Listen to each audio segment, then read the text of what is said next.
உங்கள் எல்லாரையும் பார்க்குறது ரொம்ப சந்தோஷம். First thanks for coming. இது நான் கேபிள் சங்கர் சார்பாகவே சொல்லுவேன். பிகாஸ் கேபிள் சங்கர் என்னோட நண்பர் கிடையாது, இஸ் லைக் மை ஃபேமிலி.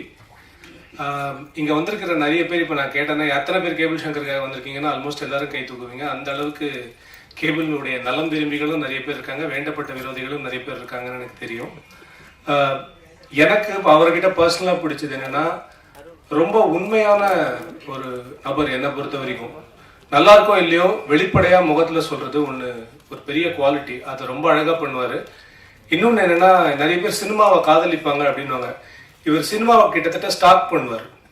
நான் பார்த்த வரைக்கும் சினிமாவை அந்த அளவுக்கெல்லாம் இவ்வளோ தீவிரமாக ஒருத்தர் காதலிச்சு நான் பார்த்ததே கிடையாது.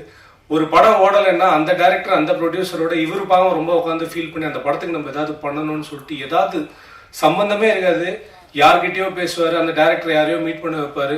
அவங்களாம் திருப்பி இவருக்கு ஏதாவது பண்ணுறாங்களா இல்லையான்னு கூட தெரியாது. But he will definitely come out with something good. So இன்னைக்கு ஆக்சுவலாக பார்த்தீங்கன்னா இந்த ஓடிடி ப்ளஸ்ன்றது இது ஒரு சாதாரண விழாவாக பண்ணியிருக்கலாம். பட் எங்களை மாதிரி இருக்கிறவங்களெல்லாம் கூப்பிட்டு ஒரு ஆனர் பண்ணணும் அப்படின்றது அவருக்கு தோணுது. ரொம்ப ரொம்ப சந்தோஷமான விஷயம். இதில் நான் தான் இன்ஃபேக்ட் டெக்னிக்கலி லக்கி மேன். ஏன்னா எனக்கு முன்னாடி பேசின யாருக்குமே ஒரு பெரிய ஸ்டார் கிடைக்கல, ஒரு பெரிய மியூசிக் டைரக்டர் கிடைக்கல. ஆனால் அதுக்குள்ள ஃபார் எக்ஸாம்பிள் நான் இப்போ பைரி பார்த்தேன், கிடா பார்த்துருக்கேன். அவங்கெல்லாம் என் படம் பார்த்தாங்களான்னு எனக்கு தெரியல. பட் அதை பற்றி நான் கவலையும் பட மாட்டேன். ஏன்னா அவங்களுக்கு இருந்த சூழ்நிலை எனக்கு தெரியும். வட்டார வழக்கும் நான் பார்த்துருக்கேன். இந்த எல்லா படமும் நான் பார்த்துருக்கேன். அது எல்லாமே டெக்னிக்கலி கேபிள் சொல்லி தான் நான் பார்த்தேன். அதுதான் உண்மை. அந்த அளவுக்கு நல்ல படத்தை தூக்கி நிறுத்தணும்னு ட்ரை பண்ற அவருக்கு முதல்ல ஒரு நல்ல கைத்தட்டு கொடுக்கணும்னு நான் எப்பவுமே ஆசைப்படுவேன். அடுத்தது நிறைய பேர் சொன்னாங்க, இப்போ கொஞ்ச நாளைக்கு முன்னாடி ரொம்ப அழகான ஒரு கவிதை படித்தேன். ஒரு 20 வருஷத்துக்கு முன்னாடி யாராவது ஒருத்தர் மதுரையிலையோ எங்கேயாவது நான் சினிமா எடுக்க போறேன் அப்படின்னு கிளம்பினா போடா எங்கேயாவது போய் ஒரு பிளாட்ஃபார்ம்ல தான் நிற்ப கடைசியில் அப்படின்னு அம்மா அப்பா திட்டி அனுப்புவாங்க அப்படின்னு. இன்னைக்கு டெக்னிக்கலி எல்லாருமே பிளாட்ஃபார்ம் கிட்ட தான் போய் நின்றுட்டு இருக்கோம். அது ஏதோ வாழ்த்தா மாறிடுச்சு அப்படின்னு நான் நினைக்கிறேன். பட் என் வாழ்க்கையில ஓடிடி பிளாட்ஃபார்ம் பண்ண ஒரு மேஜிக் மட்டும் நான் சொல்றேன். ஏன்னா என் வாழ்க்கையில ப்ரெஸ் பிளே பண்ண ஒரு ரொம்ப முக்கியமான பார்ட் இருக்கு. நான் அதுக்கும் தேங்க் பண்ணணும். பட் இந்த விஷயத்தையும் நான் சொல்றேன். என் படம் கடந்த வருடம் செப்டம்பர் 1 ரிலீஸ் ஆச்சு. நிறைய பேர் பார்த்துட்டு ரொம்ப நல்ல ரிவ்யூஸ் கொடுத்தீங்க. செப்டம்பர் 28 ஓடிடி ரிலீஸ் ஆச்சு. பட் 10 படம் சேர்ந்து வந்ததுல லக்கி மேன் ஒரு படத்தை நாங்கள் பொசிஷன் பண்றதுக்குள்ள டக்குன்னு அடுத்த படங்கள் வந்துருச்சு. But no qualms. ஆனால் அந்த 28 ரிலீஸ் ஆகும்போது அதுலேருந்து ஒரு மாசத்துக்கு அமேசான் பிரைம்ல கிட்டத்தட்ட ஆல் இண்டியா லெவல்ல ஸ்ட்ரீம் ஆன அமேசான் ஃபிலிம்ஸ்ல நம்பர் 3 நம்பர் 4லயே கிட்டத்தட்ட ஒரு மாசம் இருந்துச்சு அந்த படம். எனக்கு முன்னாடி என்ன படம் அப்படின்னா ராக்கியா ராணின்னு ஒரு படம், கரஞ்சோ ஒரு படம், அதுக்கு அடுத்த படம் ஜெயிலர் இருந்துச்சு. ஸோ இந்த 2 படத்தோட பட்ஜெட் அப்படின்றது நீங்க என்னன்றது உங்களுக்கே தெரியும். என் படத்தோட பட்ஜெட் என்னவா இருக்குன்றது உங்களுக்கும் தெரியும். பட் ஓடிடி ஆடியன்ஸை பொறுத்த வரைக்கும் பட்ஜெட்லாம் அவனுக்கு கவலை கிடையாது. கண்டென்ட் நல்லா இருந்துச்சுன்னா அவன் எந்த படத்தையும் தூக்கி கொண்டாடுறதுக்கு தயாரா இருப்பான்.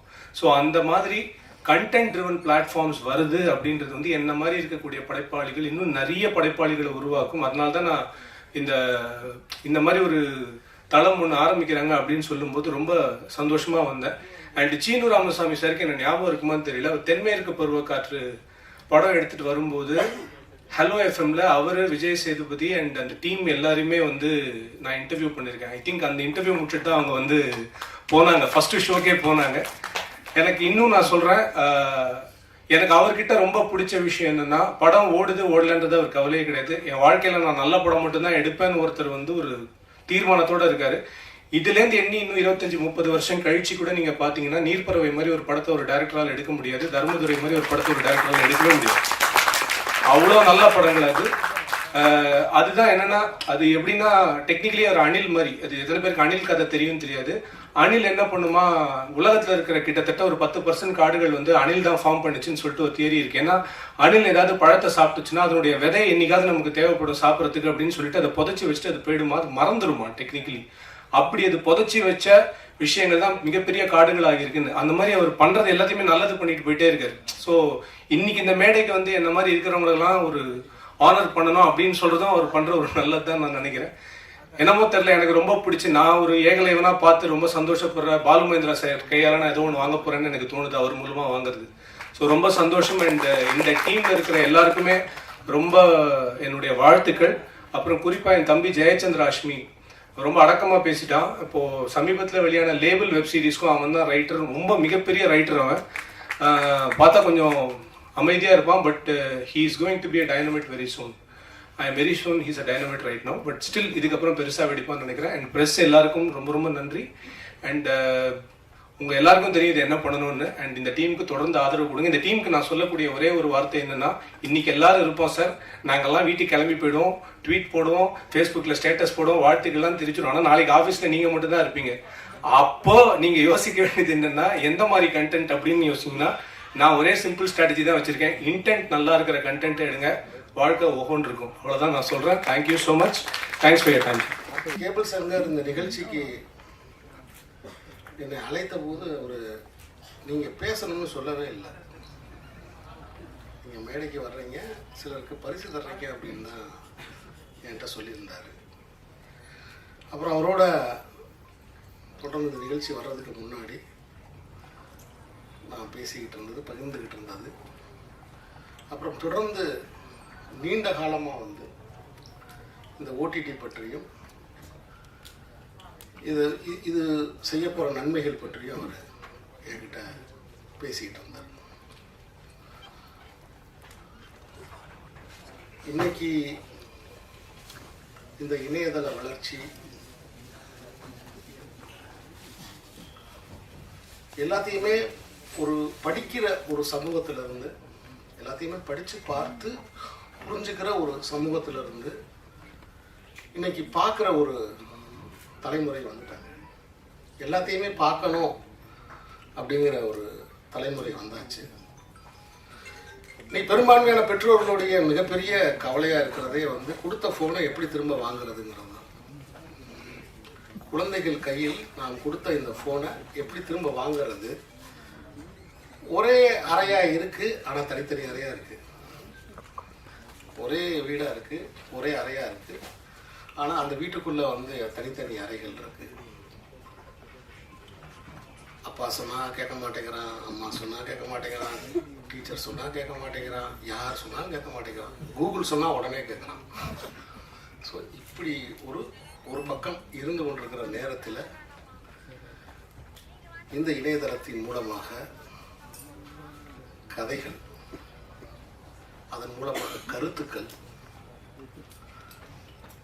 நல்ல செய்திகள் மக்களை போய் சேருவதற்கான ஒரு பக்கமும் நடந்துகிட்டு இருக்கு. ஸோ அந்த வகையில் சினிமாவுக்கு ஒரு புதிய வெளிச்சமாக இந்த ஓடிடி இருக்கும்னு நான் நம்புகிறேன். ஏன்னா இந்த எல்லா புதிய டெக்னாலஜி வழியாகவும் நம்முடைய தமிழ் கதைகள் போய் மக்களை சேர்றது தான். இது இன்னைக்கு இருக்கக்கூடிய மிகப்பெரிய நிறுவனங்களுக்கு மத்தியில் இப்ப தோன்றி இருக்கக்கூடிய இந்த புதிய நிறுவனத்தின் மூலமா என்ன நன்மை உண்டாகும் நான் நம்புறேன்னா, நிறைய புதியவர்களுக்கு வாய்ப்பு கிடைக்கும்னு நம்புறேன்.